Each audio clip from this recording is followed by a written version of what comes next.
Bismillahirrahmanirrahim.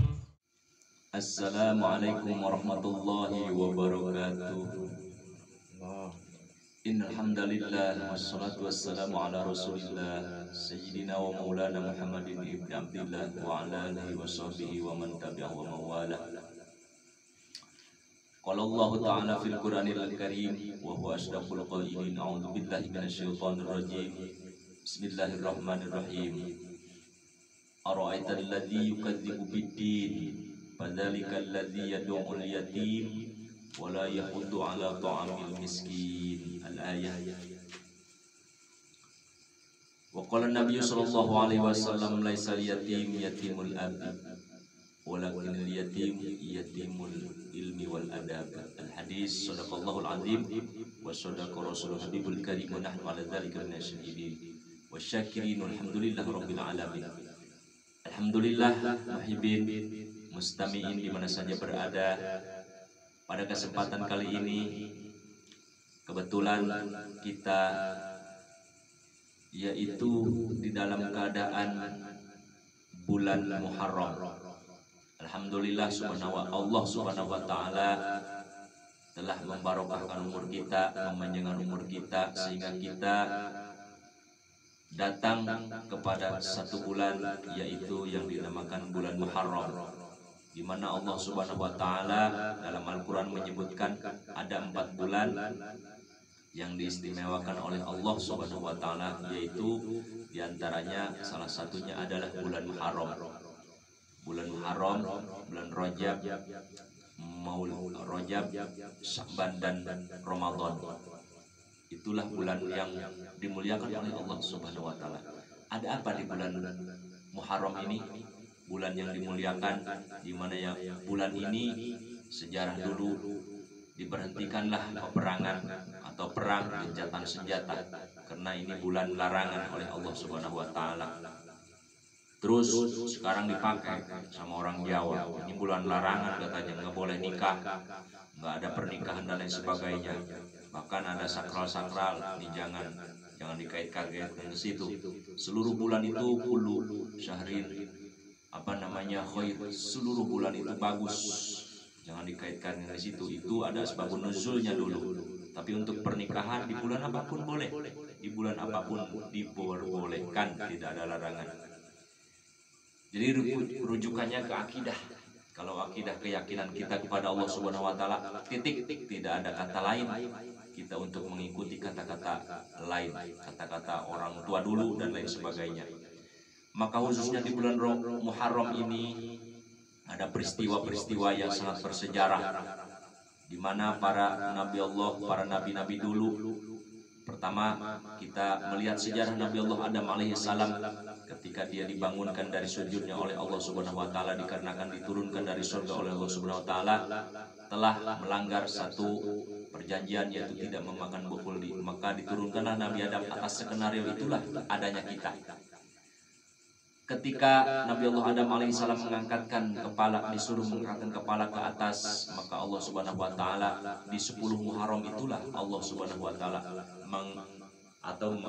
menerima taubatnya.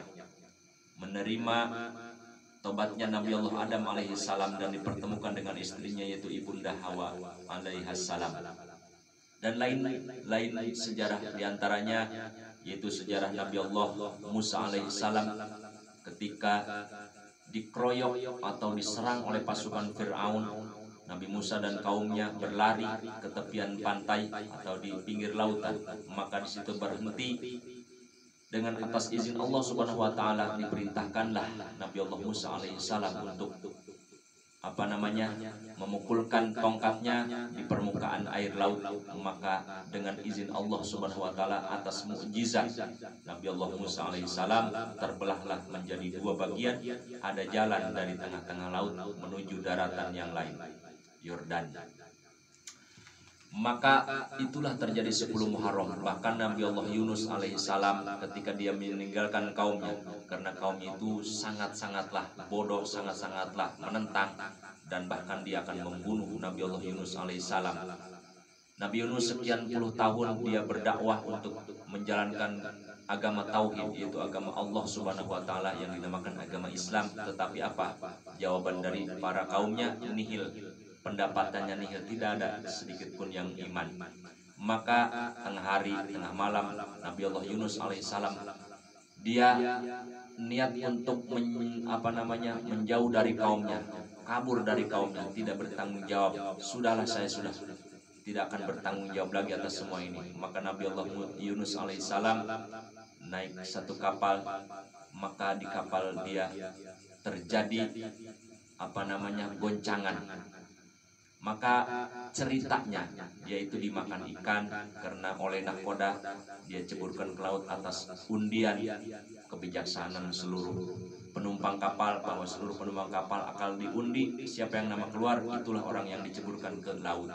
Maka yang 3 kali diundi sampai 3 kali hitungan, 3 kali keluar Yunus, Yunus, Yunus. Maka Nabi Allah Yunus yang dilempar. Sebelum Nabi Yunus nyemplung ke laut, tetapi ada langsung ikan yang makan.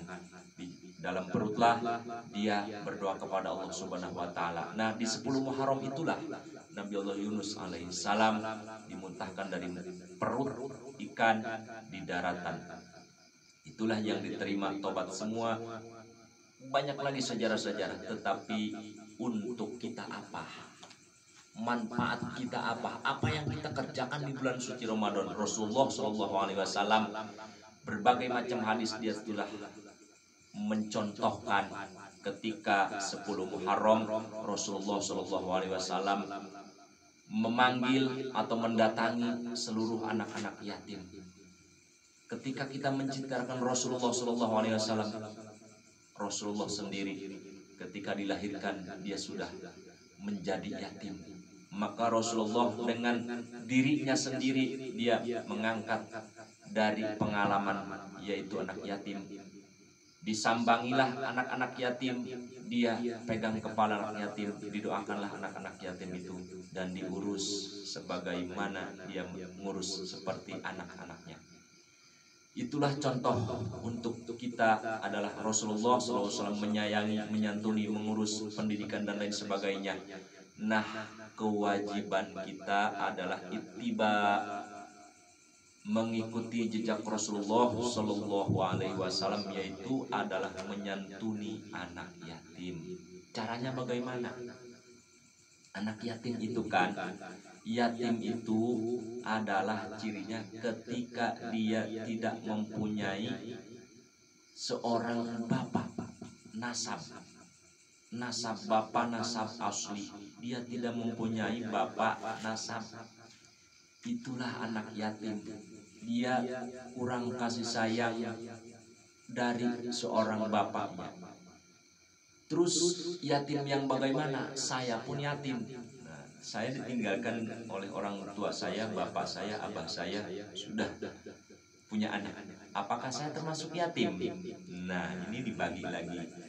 Kata Rasulullah SAW, yatim itu adalah yang dihitung, yang wajib diperhatikan oleh kita adalah di bawah umur baligh. Kalaupun dia yatim tetapi umurnya sudah di atas baligh, dia sudah gede lah. Baligh itu kan sudah bisa mendapatkan dirinya, mengurus dirinya, mencari nafkah sendiri pun bisa. Itu bukan yatim yang sebenar hakikatnya. Jadi yatim itu adalah di bawah umur baligh. Nah, kita kewajibannya cari di 10 Muharram itu, maka akan disebutkan ada Idul Yatim. Idul Yatim itu lebaran anak yatim. Gimana cara kita membahagiakan anak yatim? Panggillah dia, santuni dia, doakan dia. Ketika seseorang mendoakan anak yatim, maka kata Rasulullah SAW, barang siapa yang menyantuni anak yatim terus mengusap kepalanya dengan membaca Allahumma faqihu fiddin, ya Allah. Nah, ini kata Rasulullah akan bersama saya nanti di sorga. Derajatnya itu orang yang menyantuni anak yatim seperti 2 jari. Nah, begini. Kata Rasulullah, barang siapa yang menyantuni anak yatim, maka derajatnya di sorga akan sama seperti saya bergandengan bertetanggaan sama Rasulullah SAW. Siapa yang pengen banget sama Rasulullah? Kita bertahun-tahun 14 abad ditinggalkan oleh Rasulullah SAW. Kita membayangkan betapa gagahnya Rasulullah, betapa hebatnya Rasulullah, betapa mulianya akhlak Rasulullah. Kita ingin bertemu sekali sama Rasulullah SAW, sahabat Nabi Allah Muhammad SAW. Ada satu cara kesempatan di bulan ini adalah bulan Muharram. 10 Muharramlah kita mengikuti Rasulullah, mengumpulkan anak yatim, kita menyantuni anak yatim, bahkan kita harus mengurus anak yatim. Bahkan Allah Subhanahu wa taala, orang yang membohongkan agama itu adalah ara'aital ladzi yukadzibu biddin. Ara'aital ladzi yukadzibu biddin. Apakah kamu sudah memikirkan atau melihat atau berpendapat bagaimana orang yang membohongkan agama itu? Munafik ini orang nih, senang-senang aja suka anak yatim, di giliran suruh nyumbang anak yatim, ngapain? Banyak orang yang ini katanya udah macam-macam itu kalimat orang yang kikir, ngapain nyumbang anak yatim? Udah ada yatim ada yang ngurus kok. Gitu. Ini masalah ini. Nah, itu namanya membohongkan agama. Dia iman kepada Allah, dia iman kepada Rasulullah, dia taat kepada Allah, dia taat kepada Rasulullah dalam berbagai macam undang-undangnya. Tetapi giliran pas disuruh nyumbang anak yatim aja, minggir. Oh, saya mah bosan anak yatim lagi, anak yatim mah menjengkelkan, nakal-nakal. Anak yatim capek ngurusnya anak yatim. Itu sebenarnya ujian bagi kita. Makanya ara'aital ladzi yukadzibu biddin fadzalikal ladzi yad'ul yatim wa la yahuddu 'ala ta'amil miskin. Wa la yahuddu 'ala ta'amil miskin. Orang anak apa namanya? Orang yang membohongkan agama itu yang pertama orang yang menyia-nyiakan apa namanya? Orang yang menyia-nyiakan anak yatim, ditelantarkan. Sudah dia tidak punya bapak, sudah dia tidak punya rasa kasih sayang dari bapak, malah tetangganya biasa-biasa aja, orang yang dekat sama dia biasa-biasa aja. Ini orang yang membohongkan agama. Maka Rasulullah SAW dengan kasih sayangnya terhadap anak yatim, betapa anak yatim ini harus kita perhatikan dari berbagai segi, pendidikannya, terus pakaiannya, terus semuanya lah anak yatim kita harus urus. Nah, barang siapa yang mengurus anak yatim, kata Allah Subhanahu wa taala, dia akan diberikan kelapangan rezeki. Ini hebatnya nih fadilahnya. Fadilahnya, kelebihannya, orang yang memberikan santunan kepada anak yatim per hari, bukan di bulan Muharram aja, per bulan misalnya. Dia datangi anak yatim, gimana nak pakaian anak, terus bekalnya masih ada enggak? Perhatikan saja. Ini orang ini akan dijanjikan oleh Allah Subhanahu wa taala, kata Rasulullah, dia akan mendapatkan limpahan rezeki yang tidak disangka-sangka, entah itu dari mana.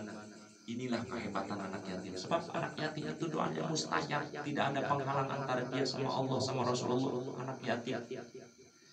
Inilah.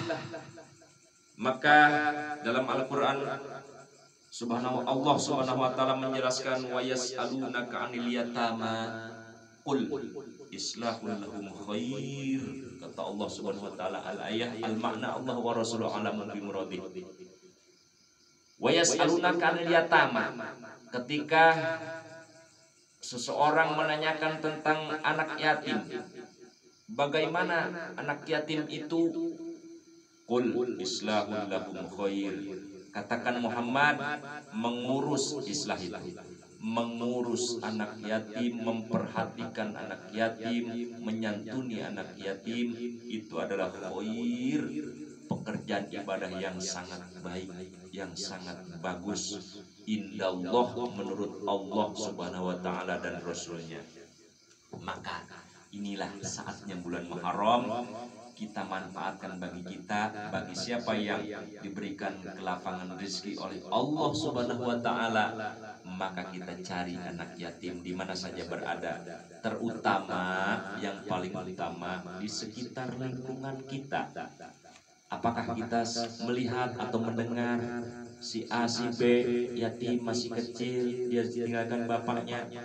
Bahkan ada teman saya kemarin tuh, ajal datang tiba-tiba, sedang bapaknya itu sedang main badminton, ajal datang, dia meninggal. Sementara dia meninggalkan anak istri, ada anaknya yang masih sekolah, masih kecil, sudah jadi yatim, perlu kasih sayang, perlu biaya. Nah inilah mumpung masih bulan Muharram, Allah Subhanahu wa taala, yang pertama catatannya kita diampuni seluruh dosa oleh Allah Subhanahu wa taala. Yang kedua, kita akan diberikan kelapangan rizki seluas-luasnya oleh Allah Subhanahu wa taala dengan rizki yang halal. Ketika kita akan mendapatkan di sorga barang bertetangga sama Rasulullah Sallallahu Alaihi Wasallam. Darajat orang yang menyantuni anak yatim itu, kata Rasulullah Sallallahu Alaihi Wasallam, akan sama denganku. Kita orang biasa, kita manusia biasa, umatnya Rasulullah, bahkan kita tidak pernah bertemu Rasulullah, tetapi kita nanti diakui sama Rasulullah Sallallahu Alaihi Wasallam di surga. Yuk, masya Allah, kita kangen kepada Rasulullah, kita mahabbah, maka nyatakan rasa cinta kita kepada Rasulullah dengan pengorbanan harta kita, jiwa kita, raga kita. Bahkan mumpung masih bulan Muharram, yuk kita bareng jaga anak yatim, yuk kita santuni anak yatim. Mudah-mudahan ada manfaatnya sekelumit penjelasan anak yatim.